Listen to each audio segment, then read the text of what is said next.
ఉద్యమం ఎలా జరిగిందో బీసీ బిల్లు ఆమోదానికి అదే ఉద్యమం జరుగుతుందని మంత్రి పొన్నం ప్రభాకర్ అన్నారు.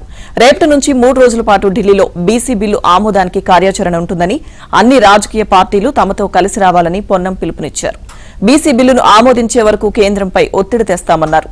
బీజేపీ ఎమ్మెల్యేలు, ఎంపీలు, కేంద్ర మంత్రులు కూడా బీసీ బిల్లు ఆమోదానికి కృషి చేయాలని మంత్రి పొన్నం విజ్ఞప్తి చేశారు.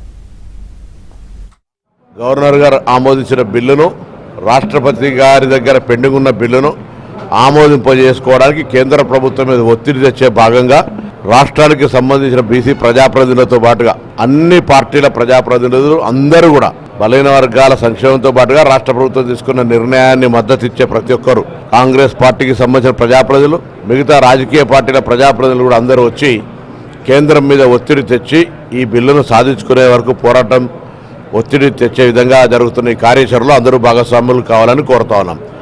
గత తెలంగాణ ఉద్యమం ఏ విధంగానైతే పార్టీలకు అతీతంగా కుల సంఘాల జేఏసీగా ఏ గ్రామంలో ఆ గ్రామం యూనిట్గా ఉద్యోగ సంఘాలు కూడా సాధనలో ఏ విధంగా ఏర్పడ్డారో ఈరోజు కూడా ప్రభుత్వం తీసుకున్నటువంటి ఒక గొప్ప ఆదర్శవంతం దేశానికి అయినటువంటి నిర్ణయానికి సహకరించే విధంగా ప్రతి ఒక్కరూ భాగస్వాములు కావాలని కోరుతూ 5, 6, 7 తేదీలో ఢిల్లీలో జరిగే కార్యక్రమం ద్వారా కేంద్రంలో ప్రాతినిధ్యం వహిస్తున్నటువంటి గౌరవ బీజేపీ మంత్రులు కానీ, బీసీ ప్రజాప్రతినిధులు కానీ అందరూ కూడా ఇందుకు సానుకూలంగా కార్యాచరణ తీసుకొని ఈ ప్రభుత్వ ప్రతిపాదనను అమలు చేయాల్సిందిగా ఈ సందర్భంగా విజ్ఞప్తి చేస్తా ఉన్నాం.